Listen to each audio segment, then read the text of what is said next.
All right, what's good, my people? This is day 19, I believe, of my 100 video, 100 day challenge. I don't know how much longer I can go.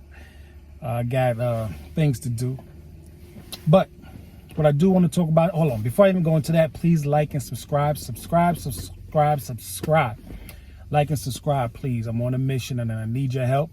As my man from Poor Man Podcast would say, give me that HBO special. Help a brother out. Please subscribe. What I like to talk about today on day 19 is it's another level of stay on your purpose. And I want to talk about Big Mama and them. And what I mean by Big Mama and them, you know, well, I want to title this Stay in Shape.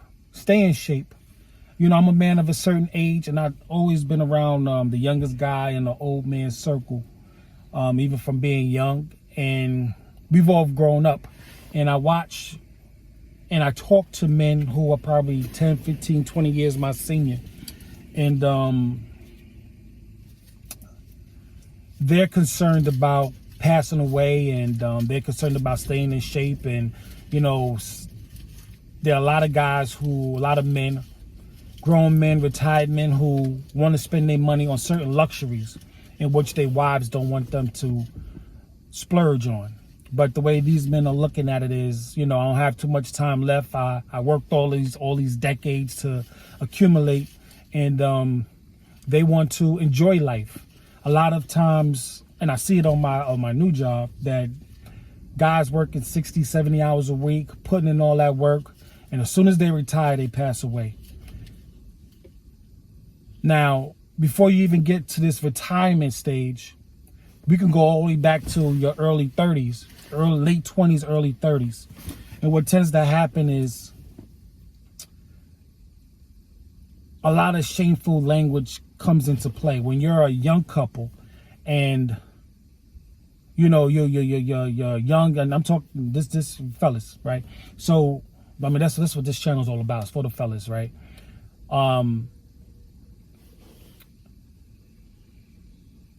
When you find your partner, a lot of times, you know, you're young, you're vibrant, you still go out there, you play basketball, football with your boys, you're working out, you're staying busy, you're doing whatever it is that you do, because you're putting in a lot of work. And most of the time it's going to be manual work. And most of the time, you know, your body being in shape is a big deal. What tends to happen is when you're together with your partner for a while, she gets settled in, and like you've seen in a lot of videos, you know, men are loved on the condition that they provide, that they maintain a certain standard. Women aren't held to that same standard, and also the men aren't looking for them to be held at a standard so high. So women tend to, and also men don't rub it in their face. They don't use saying, and I'm talking generally speaking, most men, they don't rub it in their face. You know, your wife gained a few pounds, and you know, she eating certain things, and she just living, so she just letting herself go.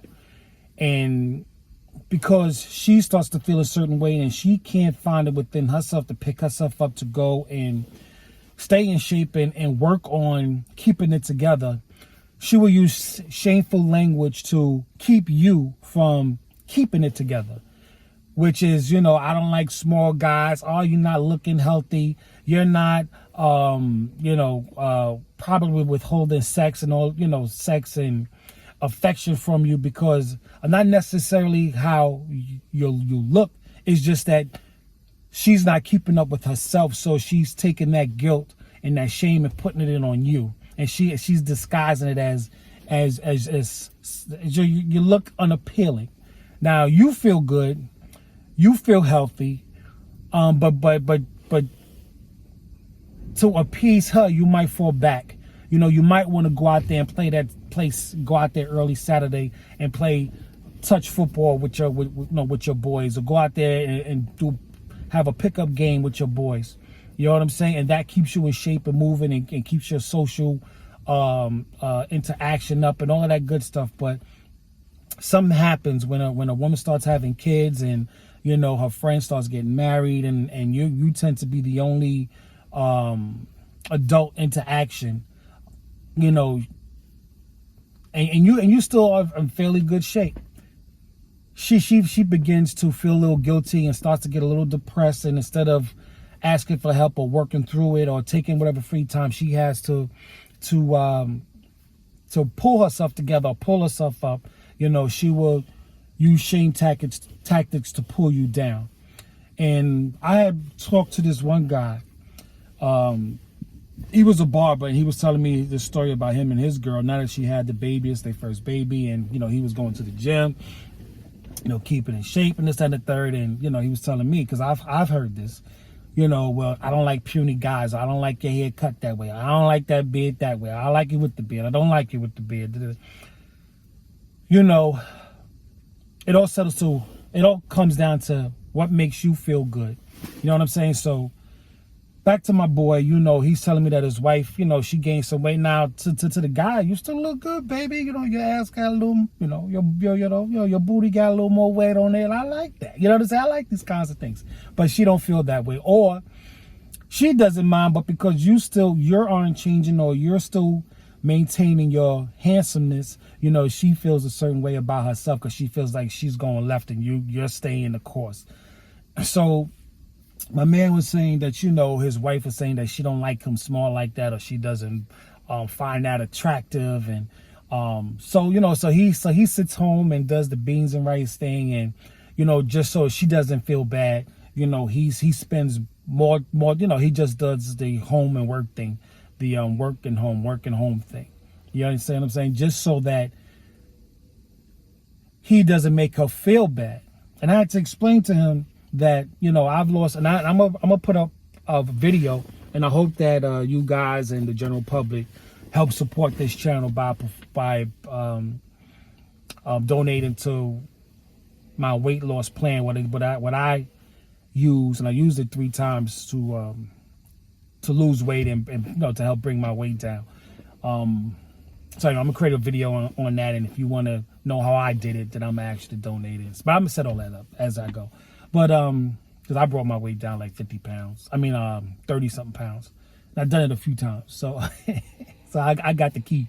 But nonetheless, though, so I explained to him, you know, he has to do what's best for him, because when I brought my weight down, it's the best I've ever felt. This last time I brought it down, you know, I'm trying to get this new job, and I knew that he was going to do physical, so I did things. I put a plan into action and work like clockwork. And but I explained to him that you have to do what's best for you, because at the end of the day, you know, men work twice as hard. They put in a lot of overtime, doing 2 and 3 jobs, come home, do all this physical work, got to put the roof on, got to cut the grass, you know, do repair work, you know, then she sits home, wait for you to come home. So you got to take her shopping, play with the kids, and do all these things. And you spend all these decades running around, putting all this hard work, working triple time. And the day you retire, or you near retirement, you die. Heart attack, stroke, heart disease, diabetes, whatever it is, you pass away, and everything that you've accumulated, invested in, all goes to the wife and kids. It is rare that you will, it is less likely, I would say, that you will be able to enjoy these things. And the best you will get out of it is Big Mama and them in the kitchen frying chicken, talking about how good of a man you were. You know, they'll have your picture up, balloons in the sky, but at the end of the day, you'll be out of here. And all your resources that you've accumulated over the years that it took to earn, now you don't get to enjoy that. You know what I mean? They have decades later of enjoying the work you put in. And life can be about, I just cannot imagine that life, that we're here just to work and die. You know what I mean? We're here to work, leave, and die. You know what I'm saying? So I want you, this is why I'm doing this, I want you to enjoy your life. You know, it is definitely going to take, and I wish you know, I can't say I wish that I could do it over, because once again, I have some great kids, and I just can't imagine getting what I got any other way. You know, well, I don't, you know, I probably wouldn't know any better anyway. You know, I'm sure of that, but I'm happy to know what I know. You know what I'm saying? So I say all that to say, gentlemen, please, please, please, please stay mentally fit, spiritually fit, physically fit, emotionally fit, and if anything, be positive enough to maybe pull your partner alongside with you. I know we work in an insane amount of hours, and it's tough to do things together outside of, you know, the weekends and family trips, you know, a couple of times a year. But do not, for the sake of her emotional stability, do not let yourself slip, slide, or overindulge in fat and alcohol, because alcohol eventually is sugar, so you can get through the moment. Because like as I say, you know, you would have put in all this time, and just as your time comes to vacation and really enjoy the gifts that God has given us on this earth, you on that midnight train to the upper room. And all you have is Big Mama and them in the kitchen frying chicken, cooking beans and rice and coleslaw, fried fish, talking about, oh, he was such a good man. You understand what I'm saying? And they're there to receive the life insurance and the Social Security and all that stuff that you banked all these years. And like I said, I just can't imagine that God put you here to just slave and die. Nah, that's not life. That's not life. This is, you know, we got medicine, we got all kinds of things to have a insane quality of life, and we must enjoy it. So fellas, and you know what's helped me really to get a grip, I used to get out of bed a half hour early, go meditate, plan out the meals I was going to have during the day, make sure I get my walks in.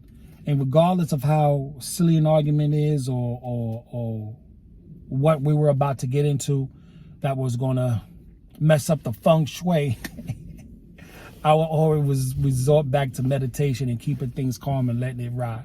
Because like they say, before you can, like, you know, like that whole plane analogy, you know, before you try to save someone else, you have to really save yourself.